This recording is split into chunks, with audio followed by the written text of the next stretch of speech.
Have you ever felt cornered, stuck, as if you had to make one of two excruciatingly difficult decisions, each leading to fear, despair, and disaster? Would you believe me if I told you that a fictional mad scientist with a fucking microwave has the answer you seek? Welcome to Cartoon Therapy. I'm Vince. I'm an attractive IRL Giga Chad. I'm an animator with a social work background, and today we're talking about Steins and reframing. El Sci Congru, baby, huh? Don't give me that crap! Steins is a visual novel and anime that literally changes my life to this day. By the end of the video, you'll understand what I mean by that. But it's something you ought to experience for yourself. This is a really compelling story about time travel, love, and what it means to be alive. The character writing is some of the best I've ever seen in any medium, perhaps only rivaled by other stories in its own series. Now we've got major Steins spoilers ahead in this video, okay? So if you haven't seen it, baby, and you don't want to get spoiled on it, I would walk right out of here right now. But wait, before you go, you came all this way. I have something for you. This is a gift from me to you. When you walk away, you don't hear me say keys. Oh, baby. How about that, huh? Okay, now get the fuck out. Everybody else, let's talk Steins Gate. Yeah! Steins Gate's time-traveling journey through isolation and existential despair kicks off with a single morbid event that forever etches itself into the mind of our protagonist, Okabe Rintaro, a self-proclaimed mad scientist and fellow Giga Chad, all right? The story begins at a conference on time travel held at a warehouse or some shit in Akihabara, Japan. Okabe listens to a speech given by a young prodigy he's never met before, Makise Kurisu. He then bumps into her in the hallway afterward. Moments later, he hears a scream, and there she is again. Only this time, she's dead. Oopsie. This is the gruesome image that sears itself into Okabe's consciousness. Terrified and confused, he sends a text message to his friend about what he just saw. For reasons he can't yet comprehend, this single text sends him back in time. Bam, bum, bum, bum, bum, bum, bum, bum. The music starts. Bum, bum, bum, bum, bum, bum, bum, bum, bum, bum, bum, bum,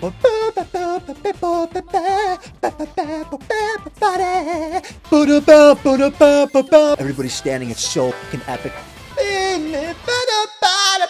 We meet his quirky lab members. My personal friend Anthony Lesko. Daru, the super hacker. And Mayuri, his kind-hearted childhood friend. She's so sweet. She is so innocent, too cute for this world. Oh, Mayuri, we love you. Doo-doo-doo. You know what I mean? Doo-doo-doo. We also meet Ferris Neon, Suzuha, Luca. There's Mr. Braun, his daughter Nai, a woman Okabe calls Shining Finger. Former NBA player Yao Ming is in this. Then, impossibly, we meet Makise Kurisu, the very same woman whose corpse Okabe saw at the beginning of the story. But how could this be possible? She's dead. Well, the story is about time travel, baby, so just hang on and it'll all make sense in the end.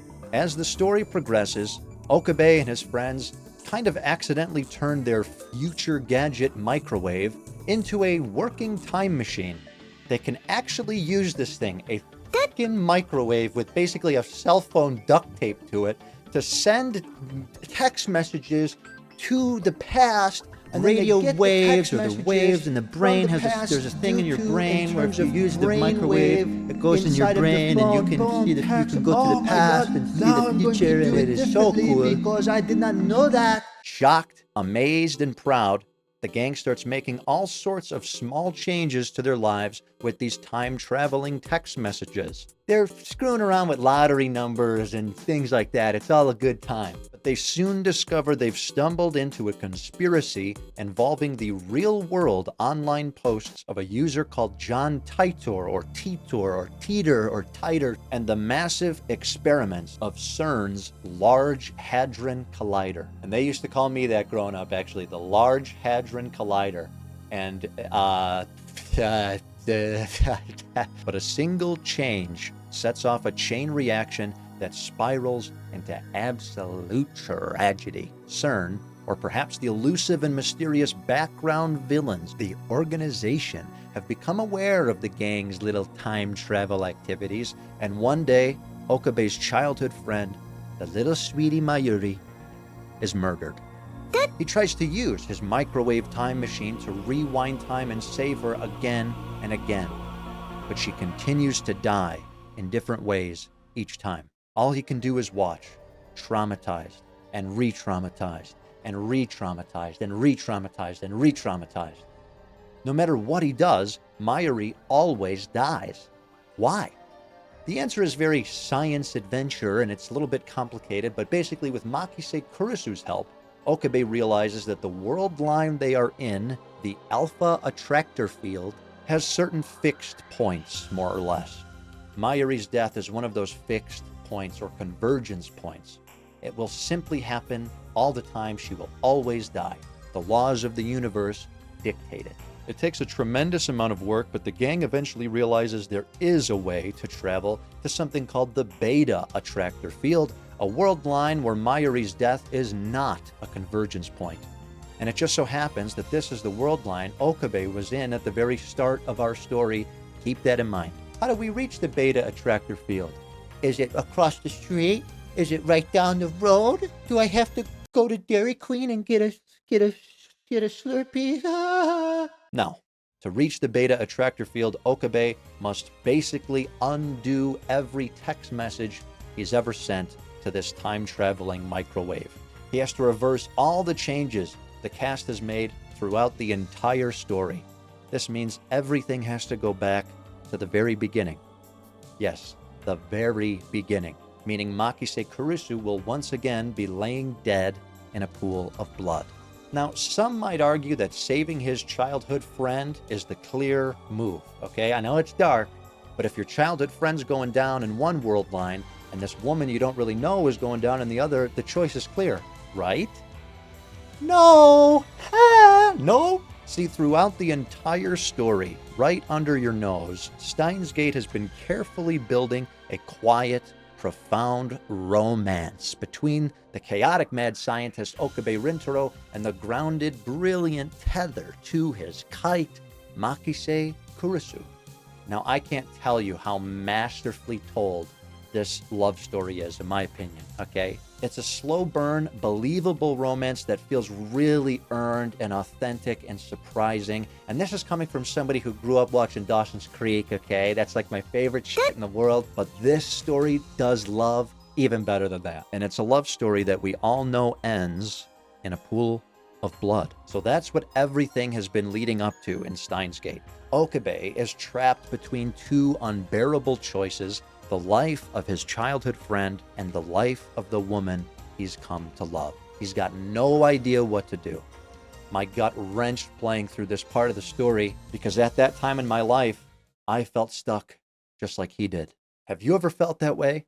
Trapped between two outcomes that both seem completely devastating? Maybe you're stuck in a terrible job with a demanding boss, but you feel that if you quit the job, you wouldn't be able to pay your rent. Maybe you're stuck in a complicated family or relationship situation, but leaving would mean grief and fear on a whole other level. I think as people, we face moments in our lives all the time that have us feeling immobilized by the inability to make a decision when the two options right in front of us look like shit.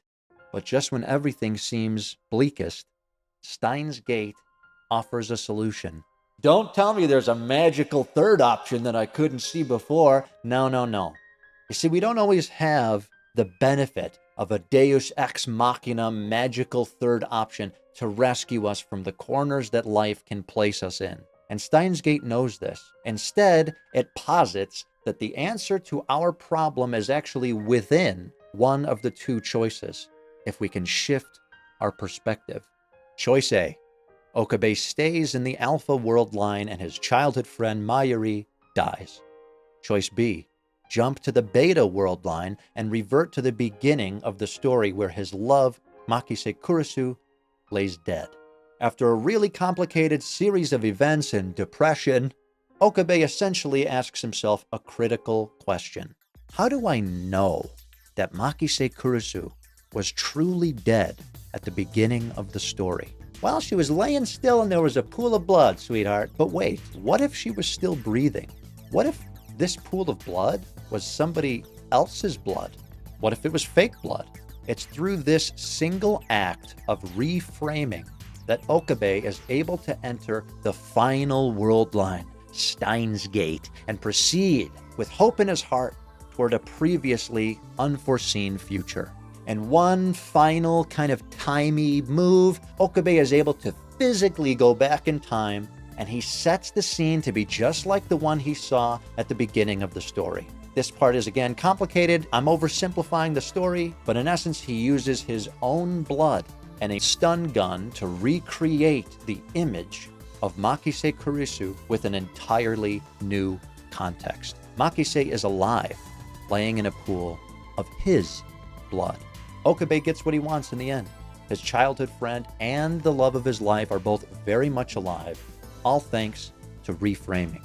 According to Amy Morin, licensed clinical social worker, cognitive reframing is a technique used to shift your mindset so you're able to look at a situation, person, or relationship from a slightly different perspective. The idea behind reframing is that it's not always the situation itself that creates our fears and anxieties, but rather the perspective we have looking at that situation. And when our perspective, when our frame is shifted and we look at something from a different angle, our thinking and behaviors can change along with that shift.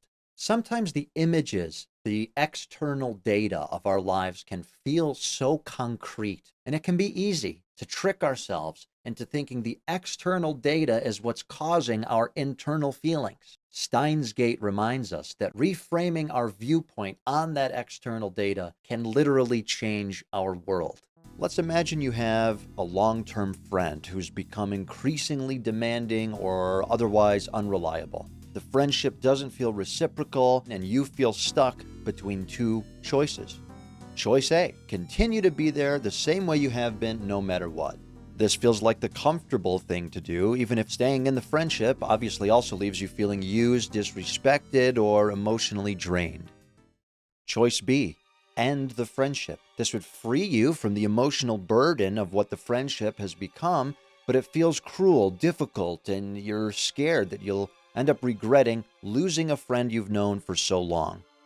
Like Okabe, you might feel stuck or cornered. I can't leave this friendship, but I can't keep putting up with this at the same time. To reframe, we would look back at the situation and ask ourselves, is it really true that keeping the friendship means I have to be a fucking doormat? The reframed perspective might be, no, the friendship doesn't have to be all or nothing. I can stop initiating contact and put my energy into the friendships I have that feel more equal. And by reframing the problem, just like Okabe, a new future stands before you.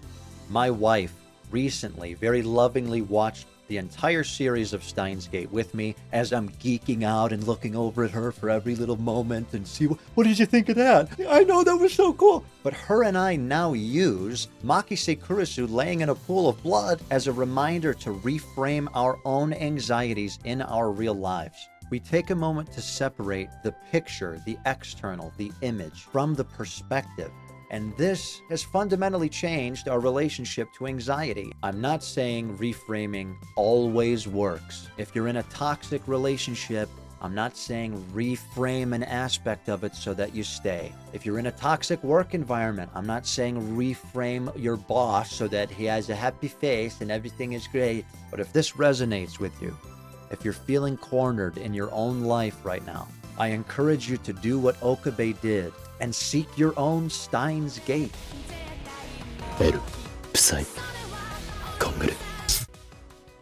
If you're interested in more animation meets therapy, video, essay, whatever this is, I don't know, it's my first one, subscribe here on YouTube, honey. Leave a comment and say, oh my God, this was so great and this was so good. You can also watch me on Twitch. I won the Hidden Gem Award at last year's Streamer Awards, and I'm live Tuesdays, Thursdays, and Fridays at 3 p.m. Central Time, blending mental health topics with animated absurdity. Subscribe here on YouTube, honey. Subscribe here on YouTube, honey.